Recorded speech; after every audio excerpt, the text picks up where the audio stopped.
Yena mu nyina ma se na yemu makwa abanfa ma Kumasi online TV mesra wo ade me pese wo ye ma mesesi ane se Fredamfo bi na ono so mo obi ama ye na abusuafo ni nyina ntena Kumasi online TV ho na dwumadi e ba bedie eye wiase nyina dia yo be ye se obeko Kumasi online TV YouTube na afei wa subscribe pe na enkomo aye twetwien wotumi anya bi ahwe sanse wo enemy a yeshia odwumadi so na memu atwe nipa bia beka won kire se enkwagye nye nipa baakofo dia edom dia etibua obi no nya nkwa na wonya nkwa no wi a ade a ede na nika ewo ho ni se nyame benam na ko a odinfo ane wahia no odwumadi so ama wo nso aye hira umpe hira so upe anu ntine wo se oni etena obi se dwumadi be kwa wi opani owahi onye ni paketwa abusuafo de otidam anu nye ni paketwa that last week say o join ye ya o kon be do so obegunu ntoaso me ka sa so ya cheme line abusuafo last week ye kan asamfa Jimmy ho na ya desua ewiase ena epre ehwehwe se omubehunu mu na o mate ase ye ti last week ye hyase a emrenti ye dumi anwie ene ye bewurawura ma se tumi wi afan ye wi a ni ase push ko next week na wetumi ate ase pa meni opening popron a ewiase enim no mate nka dwe na tumo so ye aduane a anke ye to no wadre ni ding at the general dodo na friend wise man me friend number 1 abusiafo baba bedru ono na ye the doctors of the Bible nyamedi nim na hyedimu to obi Bible no okan ti se ye tama na ye tro no na owo ho bi amema na kwa ba na ye hye ko the general obibogu the general that's God bless you Kofi general God bless you but wa hwehwe ni one day you too much God bless you we Versace oh yes designer we Versace me baba ko magazine post office okay on our free US on our crash papers on say magazine there me ma o fast papers pass wise man ba pa o crash papers there a chain na modos oh yes enu ti na Kofi on say nyame adaroma esan adwuma me mane ye ntino kire se ohun se meka eye dede dana so ohun se fort wo mu da because adwuma me ye no bibia mdi hye meka ho bia o de bere me yeah enti ono na mso oba atoment way eye straight from US ejawo mpa de o kono a me hese bia betimi adane ama me na bibi kakra betimi ama because Kofi adwuma o yema Kumasi online TV ni Kumasi online hwefo no you deserve an award. It is a mature car akura me nyehwe. Sure. Aha, ntino. Kofi, nyame nhira me ma omo ye spare parts mo adwuma magazine ene aboso okan nyina Yankopon enhira omo. It be san fa sa akonya we su say nipa bia ohwem Kumasi online a. Opese odi ne huwura business mu. Business na ngasa Kofi ya nya no kwa. O kan professor o say money flies like a bird. Yeah. Sika nkasan a spirit, a sunsum. Etuti sana. Sika timi tuti sana ma. Enu ti na Kofi be ha. Eto dana onam kayeti abontene so anasa onam kantamanto abontene so anasa onam kuruma. Utimi di sika to ade bi wie. Oho na ha no ani gi ade no ho. Na so di ade no be ba fie wie no. That's when you hu so to sa. When you hu sa one otisi sa ade. Because nipa na oton sa de no ono no wo sunsum a atwi sika fi wa wo twam gotom etise wo twam no wa nto na ade ni bia o twam o ba to duru fi awie na ate wani so oni mi se obi a hyepo ka bi fra buruchira bagana o hyepo wie no anu so de sa ka ne ba no kwasem pa enipa bebre edo ma hu awura business bi mo wie ye no na they have realized that some business no de hu awura mu no eni kwa se ka ne na eso mo ye yeah it is kanga san e sunsum is so pese awura business bim na wa mpe obi a owo sunsum kasa asikate asika wo bet to that person's voice always be an awura business mbo hu ano na e de anim guase ni distraction ba yeah it be fa kwanya we so obi pese obi business bi anase afi na obi si awale kwan so anase afi na obi pese osi dwumadie so bi kwan so no obi owo hunum obi a onim from ni last week me ka say me say memi nim from nim soro enipa be brante mase the reason why I'm making that statement and say ya the form not here the ball me be free form and as soon na eya adwuma omunum free soro eti minim form nim soro the concept eti so po bi de ho abono ama na ye kwaku obetuma yi kotokoro free dua soro dia fa ho bo wise mind amen atem na yetia wa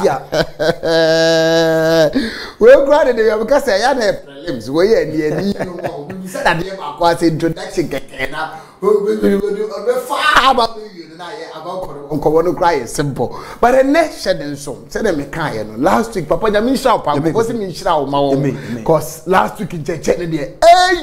ye nu be bia mponi ba bia de fire no kofo wuduro mo se nya mi shira o pa but bia wo bia de shedding so we eye ne nto aso gini ade be ya last week one follow ye ni kakra be true aiding true abra nyankopon edi Adam and Eve ebetina true now there is a mystery behind that doctors of the Bible which machre and then we say me person me no na wa kire ase ma wo so watumi ate ase then no nkire say e Bible no nko nkire mu nko awo but in fact ade hunu ade kire akwankire ade ebu anipa dada setena se mensa ka ne ntam ane papa yi entwetwe nkomo na nyame adum nti wo so benya danse kese edi papa mamu akwa ba bi onu entisim akwa na bi enti last week say na o keka no in fact mi anka se mani jewo pa o kire ye gini ba me kai ba bi pa o ka se gini no kra wo ahodo miensa ye o the Muslim gini ye o the Christian gini ene o gini o me evil o me de bone pa ene ye bebesi wo mo so because o me na din samone na ye ba ya be wura edin trom na mami ni kan busa o say gini e ho asem be wura edin trom no de bia nkofo confuse o mo se nyankopon de form dot ye ene bo nipa ene nyine nipa ene ye nipa yesu neti aye wasase ye o clay ye o san ye o lomi soil ye o soil saudo bebre humus grass o ya be poti ne nyankopon de bo nipa medasi Kofi but can catch us Deuteronomy 29 verse 29 said the secret things belongs to God but the things that have been revealed has given unto us and our descendants it belongs to God when something is secret God handles the ownership moment it has been revealed God gives the ownership to us it you know same we are now bisam the secret things are it belong to God because but the hintaye but the hintanipa say nyame do wa na obi a kire nti say wo nipa no we have adwese niam nyame de yi a kire no be yi a kire no public you ask for permission because only I want to pray handula ile bi hasaki anda bi hasi bi hanze shibra hanza abiya hazabia Allah ikibi wonde say tombi wonder sai jahu akabi wonde say tombi wonder sai ja saberi wonder aikabi wonde say in the lake bi anda kibi osekia in Jesus name I pray amen Kofi maybe say for permission every Ebra Nyankopon decided say obobo Adam no Nyankopon suma one of powerful angels they are 4 in numbers osuma omoma ba akoko east ba akoko south ba akoko north ba akoko west north south east good ewiase nyina so eye 4 no kwasem ewiase nyina so eye 4 no kwasem ena osoro enyina so eye 3 oza ne ema yese 7 is a perfect number no ena me be kirewi ewiase gina 4 pillars so ena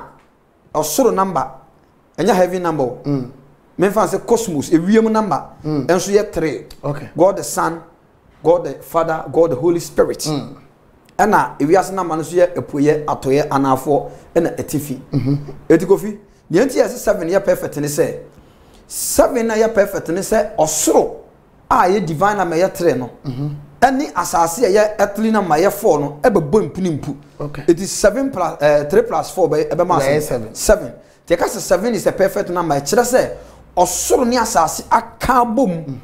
enya ayonkofa ana ma enya 7 as a perfect number enti nyankopon soma powerful angels of your archangels omugina the throne of God baako echo west baako echo north baako ko south baako ko east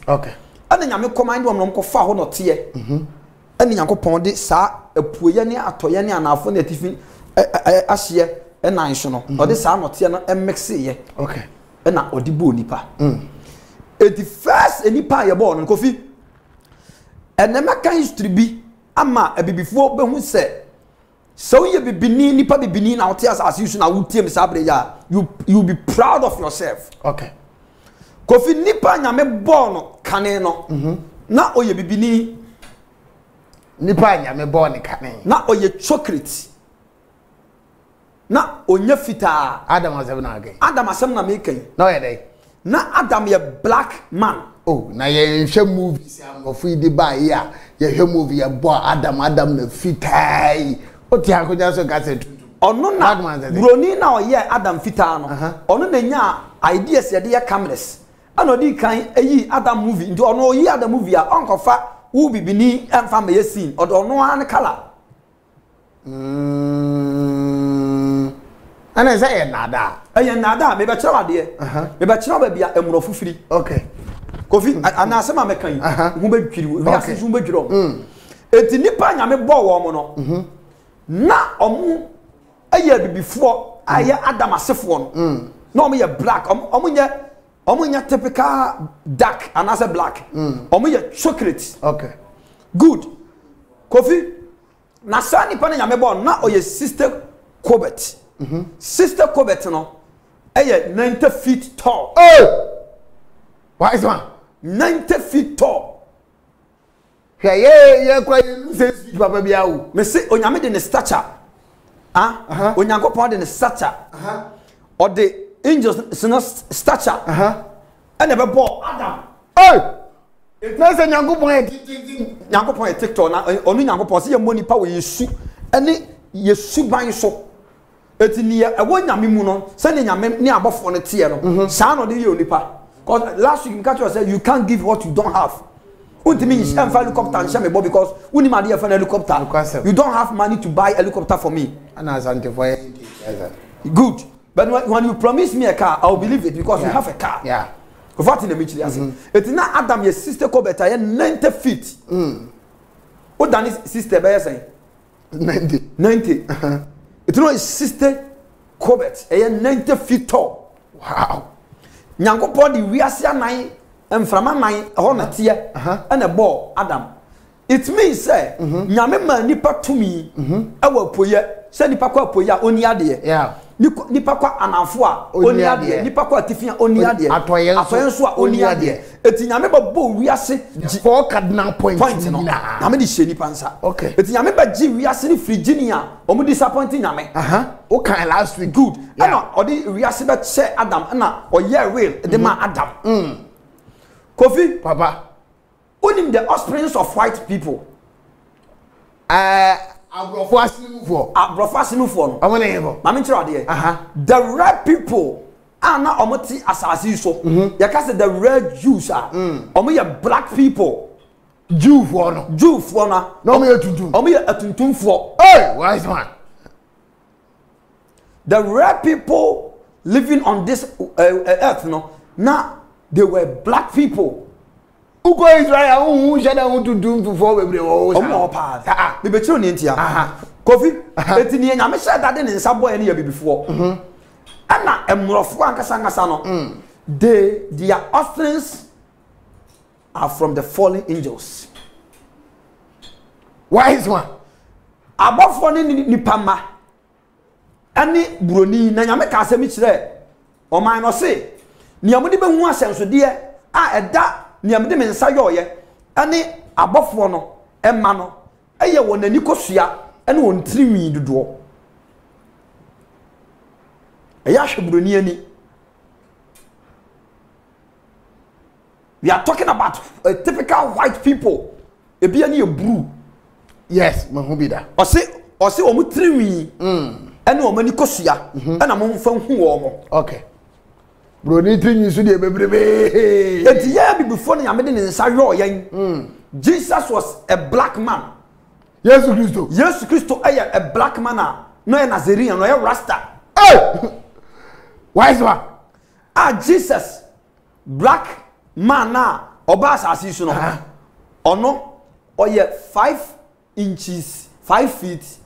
5 feet 3 inches. Jesus Christo ni height. Oye black ko Vatican a also ni height the height here 5 feet 3 inches. Yes Christo. Wise man. Bible now that one na can answer one now do difficult. And nothing na before my blind no. And you people continue to become blind. Mami ka se mi chiro. Abrofo no the offsprings of the fallen angels no. Yeah. Yawo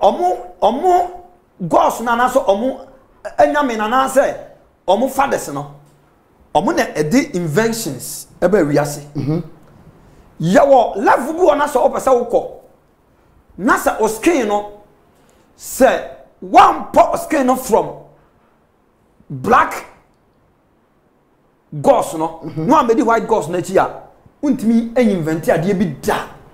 I just the angels now the broad alert. Hwe Michael Jackson who say obeso tena wiase nyina so. And who Sam mystery we say there is difference between the white gods and the black gods. Black gods no wiase omo dia. Omo na nyame bo wo mo. And white gods no so na e be kire ni pe kwan fa so invent niema. It before some Michael Jackson betima gidin wo wiase no. Ni o ye ne say black skin we no. Oko the black skin we cause our white god nanima. You will never be accepted. And nyamini nyina no they are racist. Omo yiyim. Omo yiyimu. And nothing God of Israel wan pa mamamu fu asem da. Gentiles. On Pomasem. No me enemy to him. So racism started from the gods. Okay.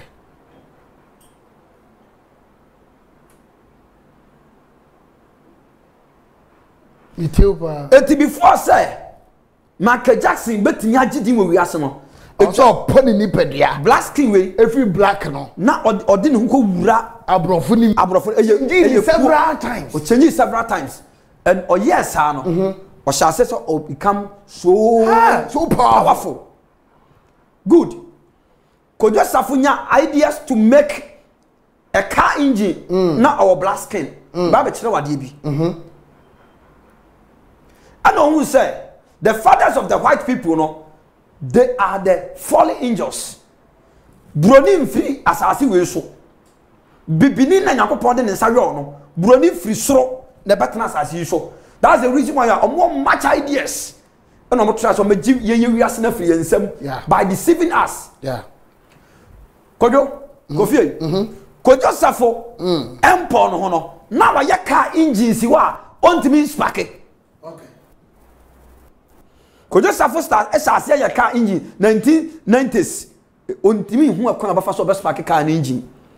ana ohun sa mystery no so apostle Kojo Safo in Ghana is a godfather. He's not human being. Kojo Safo wa Ghana ha no onye nipa. Kojo Safo owo tumi wonsu ase owo tumi ewo third heaven owo tumi wasasi so eti yaka small gods na wasasi so na small gods in Ghana no Kojo Safo is one of them. Yes, to have the power of invention no opani eti Kojo Safo Paul no pe and a white god na chance say or accept no or chance say or accept no because one fa black skin number nanim. And what happened? Kojo Safo chance say or ye car engine. What happened? Kojo Safo power chance say kosoro. Kojo Safo tiwi wa dane bloni complete. Ask yourself say akani ba ya tete na kan. Then na ni three guys bloni. Then why is bloni? Because who mystery behind what I'm telling you. Wow. Wise one. The general. But in fact, unanse usana kaka no anya Bible like who? Anya Bible like say Bible say John 3:16 me say you have been deceived. The woman no. That big inventions see I can say what we are seeing and unless you become white. Good. But when it may be a technology chassis Congo. Technology chassis from Africa. Okay.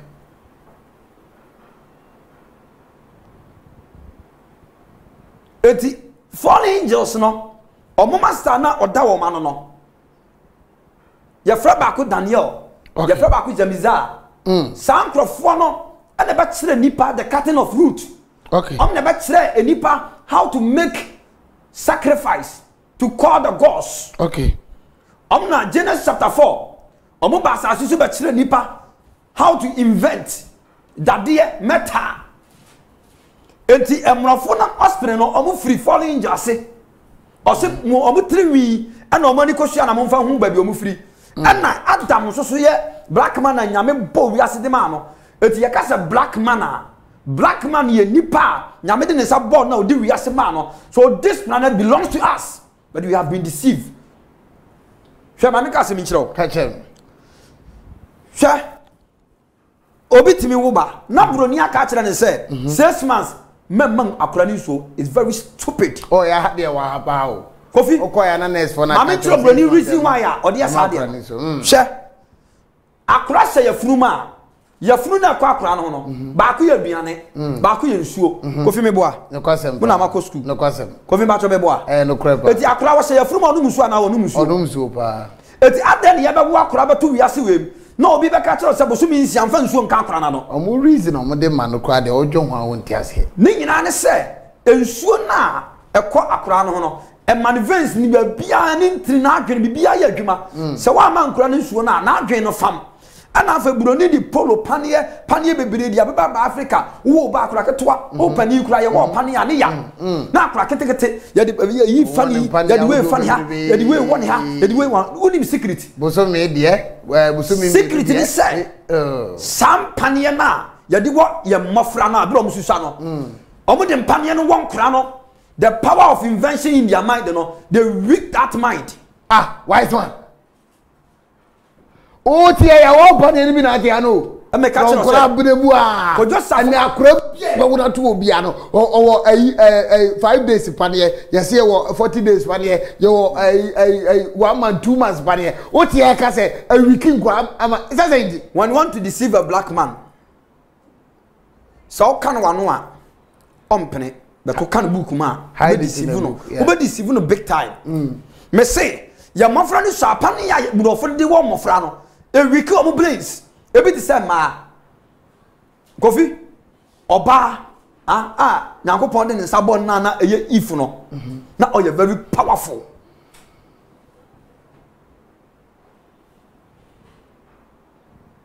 if buy no oba be disi oba be je Adam na ni monye onim na dia wo na nyame ahyem na no de ama wo but say na oba no on control Adam a ekono nkote bia ba nyame wo na nyame ka kire se mendi because Adam betna through so many years with Lilith yeah, first wife of Adam. Wise man. Yeah, to one of free and crab the win. I yes, you quarter Sunday school. I will be a what you be credit as my mimi kay and correct. Yes, Adam wife I do born about as if or no any try I don't have a Galilee. Me say first wife of Adam one to not true more. That's any Bible can say, and I am a boss as we are. Man done now. I can't say, man done now. No, I know you from. Oh, sorry, I know about that. Oh, sorry, no about if. Huh? And this is the first wife of Adam, your friend Lilith.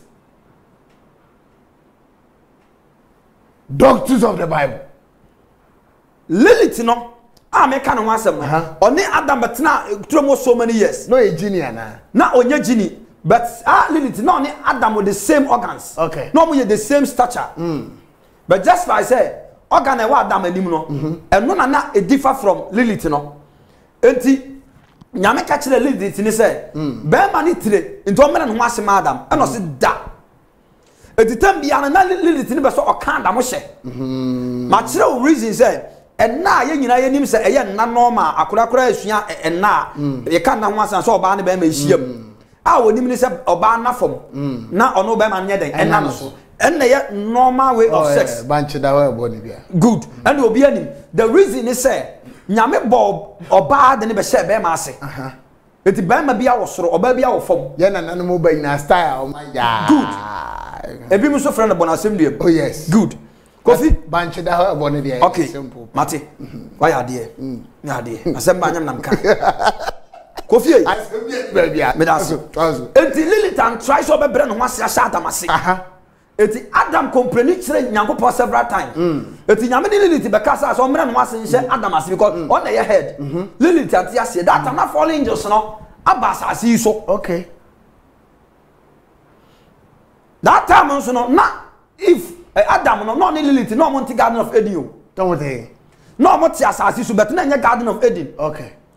Garden of Eden beba sinum ni ye ma Garden of Eden be mo na kiro that time no Lilith no oni Adam nyame de wiase we nyina ma wo mo now there was no garden okay good ti one day Lilith no fallen angel back not in nsuo bi mi e fa no Samuel ono see one of the powerful angels ni bi a fall here eti Lilith no enya race eno tukotena as a fallen angel no nchen e wo nsuo as over 1000 years obaye no na Nyankopon aba be bo if abeka Adam ho ana Lilith no ene if no omo twekura se bema na wo nyame abo amano no me na nam ni no ho mo beto me na Lilith ni so call Samuel ne nchen wo nsuo na se no oni kwatena so many years no omo wo ntafo et say the first awo ni pa so wo na asase so ye twins Lilith ni Samuel no so ema no na omo ye ntafo baako ye fro ne incubus ana baako ye fro no succubus omo na ya na ne nkofo be de dan omo na ne nkofo be de dan no oh sana story nete eti if ni de oye Adam second wife eti nyame bo if beka eye Adam on nyame hu se ahon bebire atwa no amu ho ahia eti obaye turo bi ene Yakopon ko ye garden na Yakopon ye no ode ni nsasei etwa ho sia se enti na obi ani accessa obetim de awura turo num apart from emwa Adam and Eve okay but now the garden has been surrounded with spiritual beings genies and a fallen angels are almost abatuna asasi so omotwa Adam ho ahia sani abaya Adam enye deceive no disappointing Yakopon ti and Yakopon den kwatena turo no yi omu free normal asasi we so and odin sase twa turo no ho hia all this that I'm saying is not in your Bible.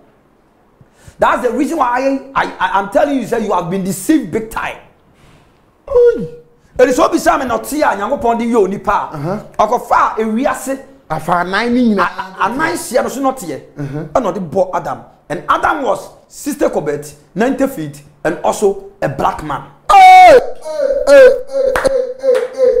Now where what? So black people are very powerful. No, where on earth will you hear such a doctrine? What anyway? Catch it. I know once from the doctors of the Bible. But Papa, the mission, but mentia debiase. Nyamene so obo mwa nyina. Ono ane boy. Na yede na true mu na Adam ni Eve tie. Na obunsam timi bowurem. Na wantimi am ti abo bia se wowo na o che no. Wowo na odada Eve no. Ha, see ese bunsam na wura wowo nim na okodada Eve. But that time na mo dos wo true mu. E di na wo ngo. E ba se Nyankopon bo turo ni wi ode Eve ne if ni ye nyame de ne sabe ball no e ma Adam na if de obre no asehya Adam ase good e ba se Nyankopon bo turo ndi omkosie ho no for safety say na be ya Satan enya access nko deceive ho no demons na ne fallen angels be ka eturo na chi ya pese omura enya access egura that time no na emua na wa access to go into the garden that time no na Lucifer so per access ewura turo mo Nyankopon bo nipa no ode awia bi as a light etwa nipa hu hia etina emoa entimi enhame nipa okay that time na nyame ma emoa ti nipa kasa oso se Nyankopon bo no se yemmo nipa na omundi epomu pata ani asase so mu ado na so eti nyame bo san ne ma ni nyina de ma nipa that time no na emoa ni ba bi omutina nipa e wo muom eti Lucifer hu se emoa ne te kasa de a obekwa mo ba ko maako no makasa na watime wura wo mu na omo de na wura eye turom ho because ono Lucifer no ontimi wura ho okay I just say onya demonic entrance okay etu oni mo aboa we kasa aboa we se me de menye wise man eti wo one man ho kwan ma Satan be wura no mu na onya access ade ni wura turo no mu wise man na wo onim de wa na wo wote wo not say camel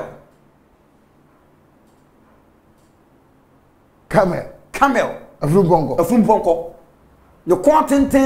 no one 9-4 say afrum bonko e snake not say dragon say dragon movie na mlofo ni yi no it's not a lie true say na what because na Garden of Eden e was between Asia and Ethiopia okay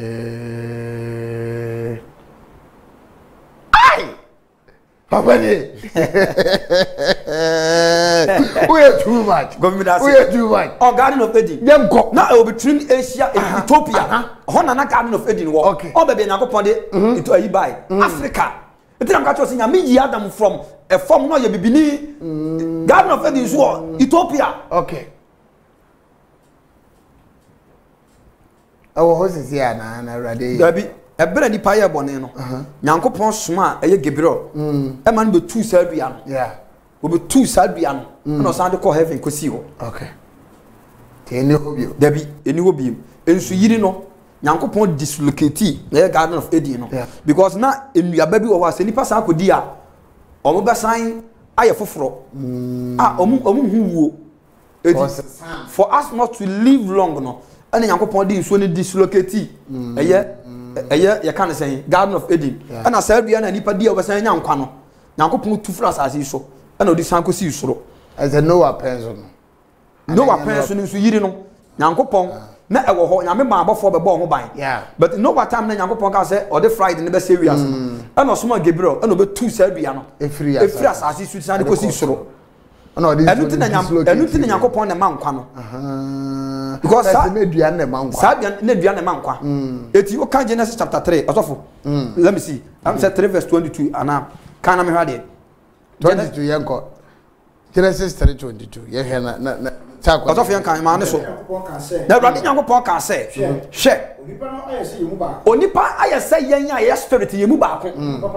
o ma hunu papa ne bone na afei ni ebeye na nipa ni ebeye na nipa entena se nkote enkwadua ne bi nninti eni dua no antena se da enti Awurade Nyankopon tu nipa free edintrom afe wasade ne ko ba bia no ni liliti no asase no fa no free mu no etinyame amwo enipa wo Garden of Eden obo no normal asase so ozem be catch wo say liliti ne Adam ne to normal asase but obobo if no and on ne ba garden for protection ti no obo create garden no do am ko shem etinyame de form no te ya ne bo enipa and odo am ko bia turom ho se ne be ya omo nten ko bia ni entena se danti o ma chalabium ko say na opam onipa free turom ho no na odi cherubim ne ojaframa afena edi ahembesi edi turom eti o ma angels be guide turom no eti no wata am na nyame ya na adwo be se wiase no ana command o se mu free asase so cause nipa be access say o me batrum asa betem kwa bia ne bia di ana mu tu sa bia ne Yankopon di nsu yiri no te besi ne white people no o mu pe ba bia na edi turom ne yeden esi but na between Africa and Asia. Okay. Sa na de ne tie. Sa pepe ne tie. Na ye de na nipa kanea no a Awurade de twa no hia no. Oba de dum. Ko fintimi kwaso. Obi sa amasemiti wo no me wi ameba ho. Eti wo na owura turo mu no. Satan wura ne mu keke. Wo na man kwa. Wo na man no kwai. On se me ka tro se emua nkwa na wa access ade ko editrom ana Satan so pe access akoho ani Yankopon de so di eja twa etro no ho ahia eto ni access eto owura abua bi mu akwaso obi pe information obi pe se wo sell na odi ba yetumi abema wo ba bi ana wo nua bi se wo na aba nipa ni ntino ye de ade wi ya ma wo sell no the reason why ya Judas enenya access akwa kire ba bia Yesu wo ne say ono na ba bia Yesu beko bia na onim ba bia beko because na Yesu Christ ni Judas no na omo free the same family the same tribe etitama na omo pe Jesus no Judas no mo say da bia kwa we do pe Yesu say ya pe demonic entrance won so on dey betima nya access ye den ade afa ni ade akọ ne nchen good mo me yanko hye Judas so on dey betima kire ba bia Yesu ye den na te say no ni Yesu Christo e free ekuro ba ko no ni Yesu say Judas busunya Jesus is from the tribe of Judah okay Judah na tribe ni din ya de to Judah Judas Iscariot okay Matthias so obi di Simon as of Simon busunya na okay Matthias pa what you say Matthias and sana ye nti na Judas na ni ba bia Yesu Christo wo ya wade boy friend demonic entrance okay so uye ni pakase no mbe se omo sewa demons ni timi ko wura oba opese o wale limu na oma soma oba obaba in the form of as ebuburo odwan suban na so meanwhile no enu ti na Jesus Christ say otamfo bo nsam nam ebubum se jata onye jata because onye jata wo wa fa jata ntoma it always be an Satan o disgust no ho yeah etu ba wale oba na wie no oba na no wa hobrase oba na no ye mpaibofo no wale wie na nusu ban sesa because no mo pe entrance wo wo abrabom but no mo nya access bi o metim de nya entrance no wo abrabom and no push oba na obi a oben wo okay Matthias pa it na snake not say camel afunu ponko na no ne ne kon ne ne nine nyina na wo 94 to wura garden num nti if uba no if jene yame aka kire wo abere bia ne nipa bi ohwem bia mfa nto ne tirimo se bonsama ye Lucifer no se won kan wasema onim ne yame aka kire wo I just all voicing out and you got to be careful about your utterances and somehow do anoka o kasa dodo udi nkomo dodo sofo bi kura se nkoma wa kire wade no I just all no masusu ho I just all no nua bi susu ho nyame ka kire Abraham se onfa ne ba Isaac nkoba afode no ana ko ne Sarah susu ho a Kofi woni se Abraham it take 3 days ansa no de ne ko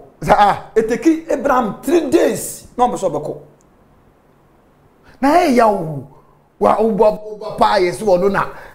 oye bosheba wa bria he ejiba awotimi nya akorai na nya message fa ko wa afore bi Mika 5:7 na Mika chapter 5 verse Mika chapter 7 verse 5 another 5:7 na me et go fi so mo kwanya Abraham fa so de 3 days no mo so de abo no ne ba no be ko na oya honhon ne yiri so bisa no so wonka te da to so miensa no ka kire ne yiri se me abofra ne kosole aba mi wa na okuku akora adentia ne yiri mpa o ne timpo ne ania mebu wa wanka nkire ne yiri no o se nya adamfo ni Mika chapter 7 verse 5 o se munye adamfo ni momfa mo anto oyonko so momfa mo nto oyonko so oba oda okukumu no tie oba wa wale na oda okukumu mpo ono ho na nwen wa no eye hey trosemi Kofi wate o si oba wo da okukumu mpo unim ne atinimu ane ne deda ho tiwenwa no ho nya sambia na be ka kire oyire Dalila ehu power a secret of Samson no obrenase no kwase eti eya yanhwe ye kasa ye ofre nya me difo no kasa na o kire wade asa ye anasa o kan se mi kire wa eye secret between oni nyame ani difo no de ba entem atwas eti Kofi kania na ubisa kania na masem kania na ne wo Adam ho no na nyame suro sa ginis no any fallen angels no ebetake Adam okay enti odi awia bi etwa Adam ne yire no ho ye den ehia se ne ebe ya omunya attack sa kania no so be Kristoni a na nya Holy Spirit de mawo so wonya Kristoni pe bi ni uso good enti Satan hu se before so betime wura ni pam etse ne owura wo no mu no ade ni pa ye adwuma no ade so odum sa kania no that time no na falling Jesus no mabasa asisu na omo pese omo say Adam no omo twa Adam ho ahia na Genesis ni so twa Adam ho ahia eto obi ata Adam ascend was prince but nyame so de kanea awia twa Adam ho ahia sa awia no the friend glory of God and I said the light of God na eshren etina Lucifer ntimi hwe before so be dum sa de no na Adam de ne bigger than ne yire no cause on the head ti before so be dum sa de no obenya nipa access ewura nipa di nipa aye adwuma no ade so dum sa kane an se ne be obenya nipa ade nipa aye dey aye adwuma short ase enti abere bi nipa be toboni mu bia no bonsam be take wabrabo over na nyankopon atwe no sa na tie se bonsam a wotoboni mu a se wotoboni mu pe bonsam gina chire ehwe so betoboni mu nipa bia wakoma no wona be bia ma nyame ana so be bia ma bonsam enti no so be gina wakoma pono achi so obetime ne no bia me ba betena omu na me no beto nse didi that means say wona obetima ma nyame you can say audacity to come and dwell into your heart ana wa akro ya so na betimi ama nyankopon audacity say o metena wakoma mu ana bonsam nyankopon bonsam o ma nipa voice o de beto nwom okay nyankopon na manifa voice o de beto nwom but for you to decide say obeto ama nyame ana beto ahye bonsam ani nyam eno the ball will be on your court good enti bonsam try say obenya access wura ni pam ni nipa ya adwuma but awia ni ntini ontimi enti or try say obema nipa disobey god say na be ya light bedu ya so de tie nyame enti ebere nipa ade aduaba ne kana no pe adam krampo de ye ne say na odwodwo no ati say na oba na moje tunu so yesu mo na odwodwo no odi aduaba no pe na sa circle na the light of god no free no edum fun adam de nisu dum fun ohon na nipa hu se sa wo bibi efe ne bema at the first no ni bema na nipa wo bema but na onim na nyame anya ne sache we so be pama tade eti nipa wiase bere nyina ne wo ye adwuma me ko pa tade ne medi ne menom ne nyina adam na akofa sa ne me nyina ba eti light ni dum ye na nipa hu se sa light no na nyame de aye entoma na etata so bebiri ni amde aye covering akata nipa ho eti moment light ni dum ye pa na nipa de nsa sieye o de afi na nyame na obo no kura no fele se nyame behu no ho na nyame ko ya na obo nipa so mongo na monore empa na anya mongo na monore se po anu anwa no nyame ma nipa time limit bia enka okọ efuru okọ na se ebe sha ase se etere nipa ya boni wie na nsa no ne yire koda Genesis chapter 4 titama na onye boni nya na onfa ya no ne yire ni nam turom wo na onfa ya no onfa ya no one ne yire nam turom wo na abere bia nso nyankopon ka kire adam say before say ode ne ho beka Eve no age say otuality ade sikita mekan Kofi it's not in your baba eni ba bia say adam go to end no go to end ba why the trade and garden of Eden won sika wo nyina na adam ka kire nyankopon say nyankopon ede na memfa ntua if trade ansa na makono ho na adam say turom ha sika nyina ne apoto bibire bu atwa emu ahye nyina me de ma if tuality ade metima kono nyankopon say oba no sombo chen ne obeso de ma no enti ema they are precious stones oba bia o limited homa be ma bunu kwasea mani dia benesu de da be ma Kofi enye because adam say turom ha sika nyina me de ma if me nyakoya kono nyankopon say oba no sombo chen ne obeso de ma no de nyame ka cha adam nyame ka cha adam no eye maya umtata we eye maya umtata we nti nya oba na Eden trom ni o ma fefefe akese nyina ba nyankopon say sa de no nyina nyankopon say oba no sombo cha de na adam person de gina wale no eti ema omo ye special made na nya omo na ye me top fried rice 10 cities mo mo na obi de and na normal limited the ability of their stardom ade nyankopon de bo ema no Kofi nyame bo oba special oni say nyankopon ma adam die no nyame yi ni mfem pade no or the creative oba no from heaven or den betu ni panchen o say me say nyankopon eyi adam mfem pade no okobo no soro no den blame any bible any bible enu ti na me ka kire o say broni na ye bo ewiase cha yan bibifo no oba ye na san omo power as angels ni nti no omo be deceive oni broni tiri yepe oni nani yepe omo ya bofo ma omo ye strangers a omo abaji yan asase afri yansam ta asase ya bibifo dia oh sir wise man ana so bi wo broni maso na wo yetutu a wa hyase ma ne hope kase bi o me say bibifo na wiase ya omo dia asase ti su ya bibifo dia eti abafo no esanse omunya time ani paso ma beto ma fra asase su nti no omo ma no omasefo no omo ne ya dia prapre sa be si ne aye adwemfi wo yetrim dodo adwemfi awo yetrim ana me ka kire say ye ankasa no ye ma kwan ma san krofo ndom sunsu bi wurawura yi ma ye hyase ye say ye tan ye ho ti enya wan ana omum ye wan nyame bo if free soro no den bra adam ti nani no na if ti ne nchese no bisa no kwa no ni ma de kro no bisa na se na we nsusu e ana if no ni shape no na owo emanim but free ne to di ko na yi no oye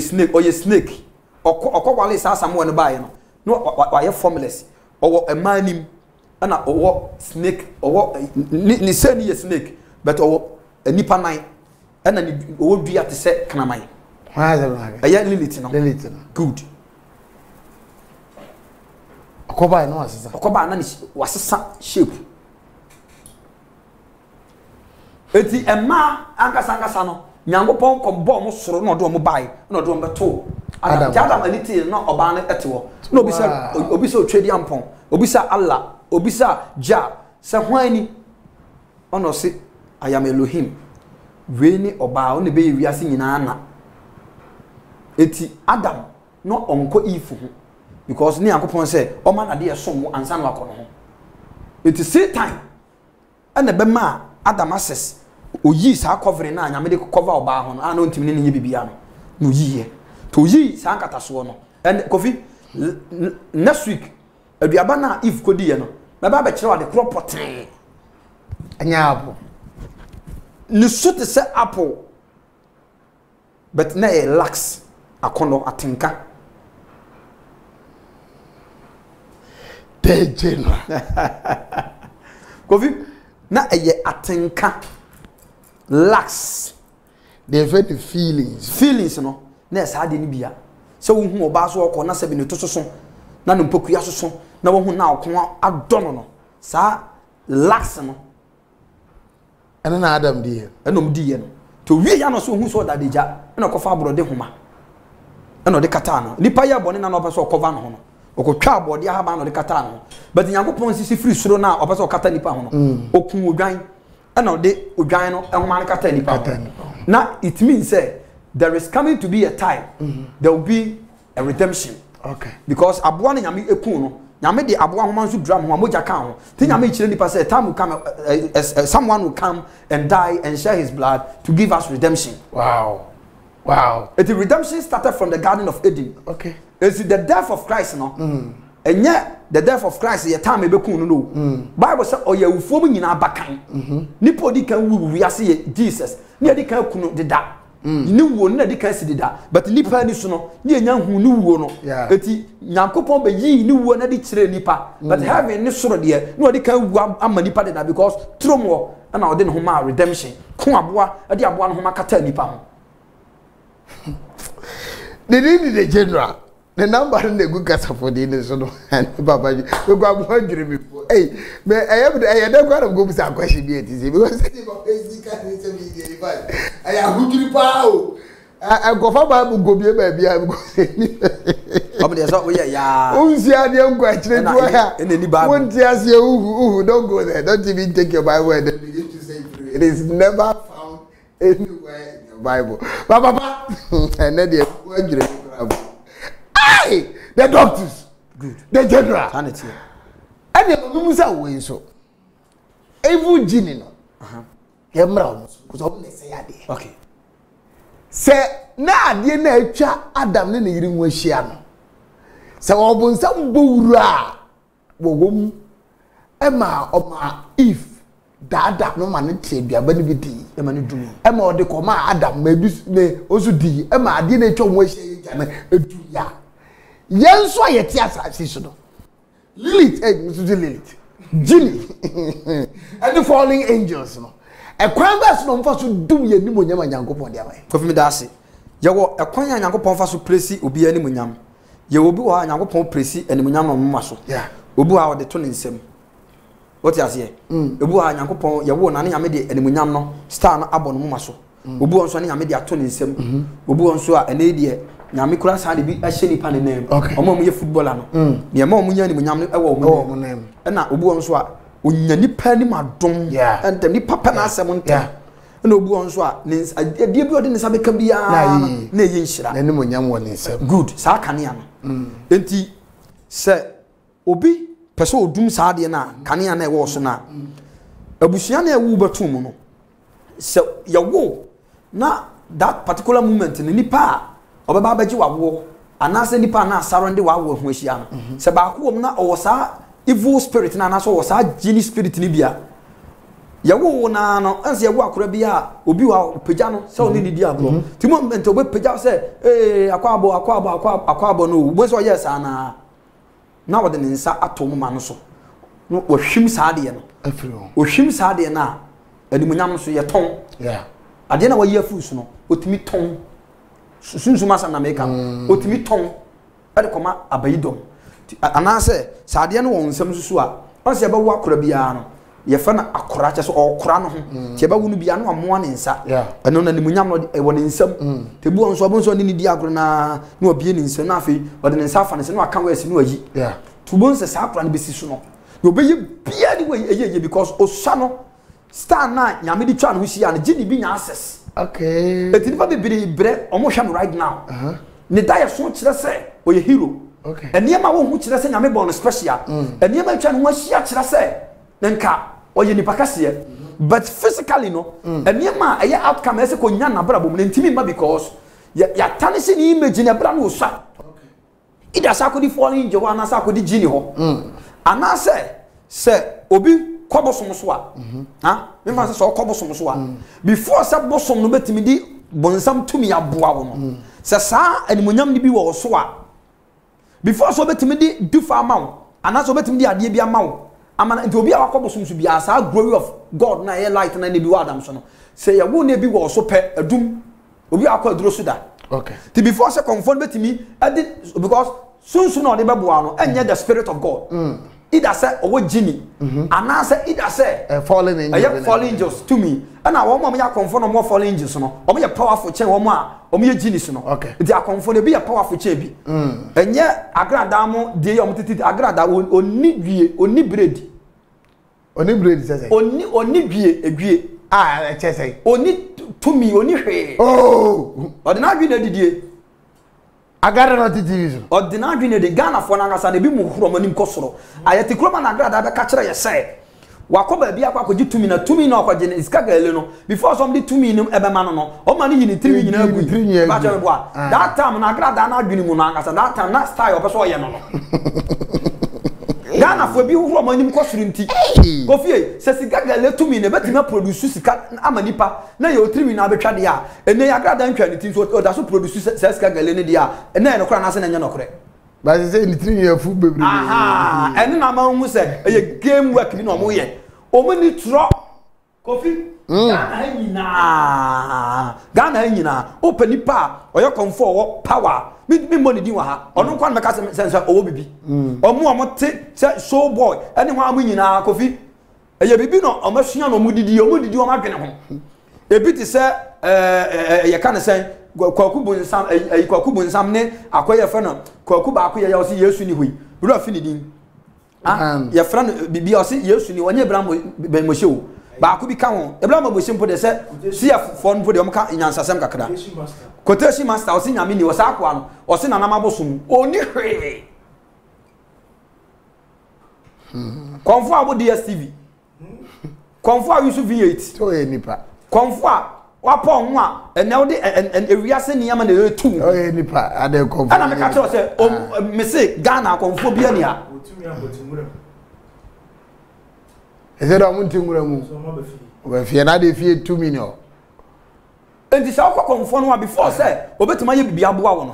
ne shrine no so no omwade bi di ana omwade bi nom okọ occultism so awura ma before say omaji watum no omama nsuo bi se fa kwa ohuru anim ana anom ana afadwale moment a obenom sade na na so obedi sade na na so de bedwale no na sa star na nyame de bo na ye the light of free ho na adum okay ansa na obetimi aboa so sa light no ho a oboa sa light no ade bie no akwankire bie no obeya obetimi ade ayade ajew enu tine ni kwanse sofu bia na sen no ade se fadwale na afasra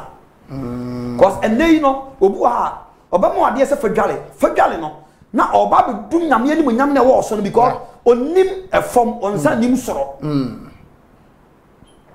se sofo no tumi odi ya adwuma no emfiri nyame na efiri mame wata ene abai dom ne asasabon nsam ne ntafoyifo ne nkabrekirafo nsam dia ade bi obakire obi ano de ka ho pe nyame ani munyam na ya original na ne bi wada ho no odum sa ade no eti be careful nipa ofra no social media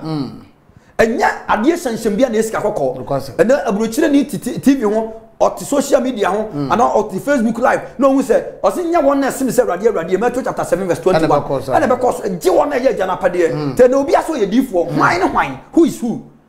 it is all obi ama na boa wa ye po obi otimi kosoro ka wo soro nsama eni bunkum ye po obi o information every soro direct ama nipa now Kofi ti sa ni mo nyam ni duma afei bon sam timi se osika otimi se wa wale otimi se wa dwuma otimi se ade bia ya de papa twa ho ahia because ade na wo ho as protection okay bambo eti genesis no any fallen angels no o ma ba be twa adam ho ahia adam asefo ompese omo sei wo mo eti right now no me be senka next week you heard the work of Lilith no and Samuel and Mano Saskubus and Incubus okay omo ye can say demon fallen angels okay no ma chiro omunwuma omo ye ya brabom e kwanya abatuma faso hu se genie di wachi oye bad and now you good these are evil genie ni they are there to work against the creation of God okay omo dwuma no omo so omo fight tie nyame de nyame bobia no omo fight tie nyame ana sa why genie ni nso no omo su nyame o spiritual yemfa ni hu omo eti nyame ya do na akonya ba ko a ono no o kire wakwanya a obafa so obeye papa okọ ba ho a otimi punish wo but genies no omu wale okay enti fa ho to oba de so but emfa ho to abode so the general Kofi but ye wie no mamusa moti ai genie na moti ai genie on say ye nipa yi ebi wasene bi on say ye nipa but ebi mi apala hala afra sabi kafra che ebi msu ye TikTok ebi msu ye hone ho ebi msu ye slim Timothy ano omu nyina ye genie but omu ye genie mun nkontia atse ni ye nipa ye tie no se ye woni patia aha se ni woni patia sa na nyame nso ye omu ye sizes by sizes aha Kofi papa edua engudua mienu bi sigana ye na wie engudua mienu bi sigana sa engudua no eto efutusem gu Ghana sa engudua na esi Ghana ba ko si west ba ko si north engudua na mu ba ko abu aka ba ko Kofi masomra ho sa engudua no ba ko abu be 2 weeks ye go ye de na ko shefom aka engudua na ba ko me hu se engudua ba ko no so pese ebu me ka go si sei Ghana fo nyina nsore emmo ya sinima boso yammo ya sinima boso a Christopher nsole ni emmo mpaye emma eye ye former president eye president Ajikum Kofo obube bibube engudua no ba ko abu aka ba ko mahama nka ho engudua ne yenwu a ba ko esi west ba ko si south me so omo to afitu sembu Ghana ana ba ko abu na aka ba ko they are the pillars of Ghana. I see money women mompayema President Ajikum Kufo na nyame healing na onsa ne ale above all Ghana empanifo last year me kan sem we sabi omo ya sobrache na du hobiem adu hobiem me ya Ghana ni die se nyame yi ntense me nka nkire Ghana empanifo agofi me yi omo nten empanifo se be eburu oba wale a onche no eno tuba nche wonua me die me firi Ghana eti mehu me yi omo nten Kofi omo wo parliament ye parliamentarians ni Ghana mpanifo nyina nso omo hwe omo yie na omo nikre fasting and prayers se omo nyina ntimi nyakura enye individual differences so ni mobia fa some message forward some message we come no se on fa ne yafunu to no omo pray for mercies of God because Kofi apart from say edua ba ko aka ne bebu no ye wura parliament mu wa mehu ewuo ahodo wo yempanifo no so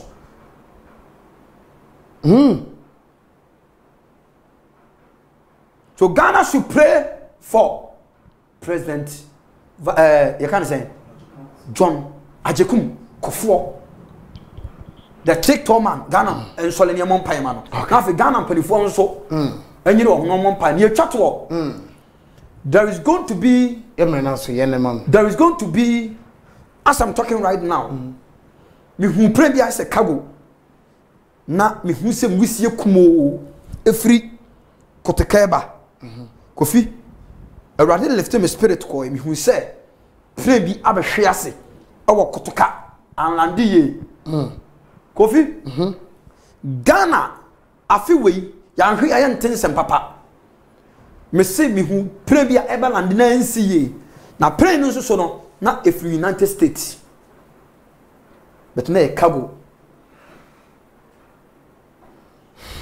to man no sole ye mompaye e ma o my Ghana ye mpanifo ene ye kan say vice president ye kan say Kufuor former president Ajekum Kufuor e Christopher nyina nso ne ye mompaye ma papa no Manuasi but I say the ding at the general come on chance na de ewie no e wo mu ne ho e nyina ye mompaye atwede ampo nyankopon ene be the ding the general wise man gadan so ye frem Kofi Boku sa akode so be kenkan chosem am ya do next week ye no mbehia yakramina